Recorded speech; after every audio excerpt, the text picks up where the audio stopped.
हिंदी लोकवाणी 9वीं कक्षा।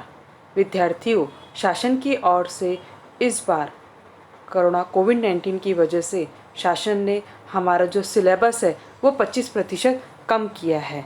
वे इस प्रकार हैं।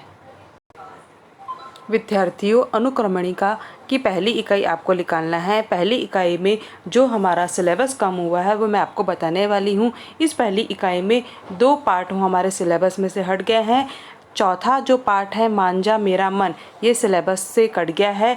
उसी तरह से ज़िंदगी की बड़ी ज़रूरत है, 8वीं जो हमारी कविता है ये भी हमारे सिलेबस में से हट गई है। उसी तरह से दूसरी इकाई में हमारा जो दूसरा दिया है पार्ट मैं बर्तन मांजूंगा, ये कहानी है, ये भी सिलेबस में से हट गई है। और 5वां जो उम्मीद है गज़ल, ये भी सिलेबस में से हट गई है। यानी कि प्रथम इकाई में से 2 पार्ट हट गए और द्वितीय इकाई में से 2 पार्ट हट गए हैं।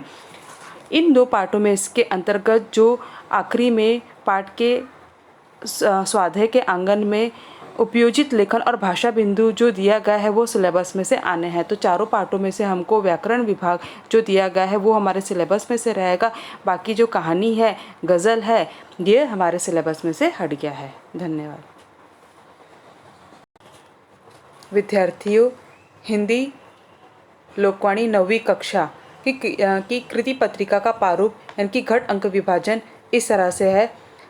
यहाँ पर विभाग दिए गए हैं, घटक दिया और अंक दिया गया है।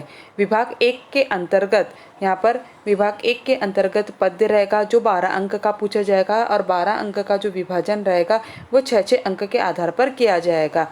उसी तरह से 6 अंक के विभाजन के अंतर्गत आपको पठित गद्यांश दिया जाएगा, वो आपको पढ़ना है और उसके नीचे दिए गए प्रश्न के उत्तर आपको हल करना है।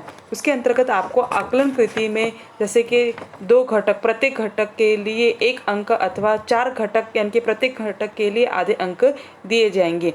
शब्द संपदा के अंतर्गत आपको अनेकार्थी शब्द, शब्द युगम, समानार्थी, पर्यायवाची शब्द, विलोम शब्द, उपसर्ग, प्रत्यय, अनेक शब्दों के लिए 1 शब्द, कठिन शब्द के अर्थ, लिंग, वचन, कृतांत, तदित, तत्सम, तद्भव तथा विदेशी शब्द आदि पूछा जाएगा।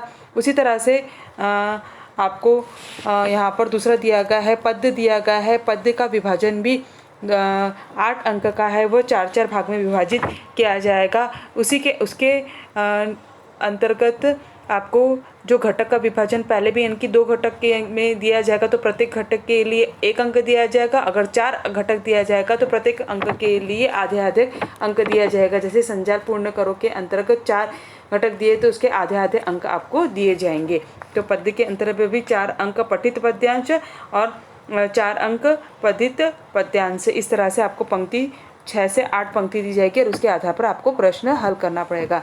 उसके बाद तीसरा जो दिया गया है भाषा अध्ययन, ये व्याकरण है, ये 8 अंक का दिया जाएगा। इसके लिए आपको 8 अंक के अंतर्गत अव्यय पूछ सकते हैं, संधि पहचान, संधि विच्छेद, संधि शब्द बनाना या मुहावरे का चयन या मुहावरे का अर्थ या वाक्य में प्रयोग करना, काल पहचानना, काल परिवर्तन करना, वाक्य के भेद रचना के आधार पर, अर्थ के आधार पर। इस तरह से आपको 8 अंक का व्याकरण पूछा जाएगा। और अंत में जो हमारा दिया गया है रचना विभाग के 12 अंक का रहेगा। विद्यार्थियों, इसके अंतर्गत आपको पत्र लेखन औपचारिक या अनौपचारिक दोनों में से 4 अंक का रहेगा। कहानी लेखक रहेगा, मुद्दों के आधार पर 60 से 70 शब्दों में लिखो, ये 4 अंक का रहेगा। इसमें अथवा दिया जाएगा। इसके अंतर्गत आपको अपठित गद्यांश पर आधारित 4 प्रश्न तैयार करना है।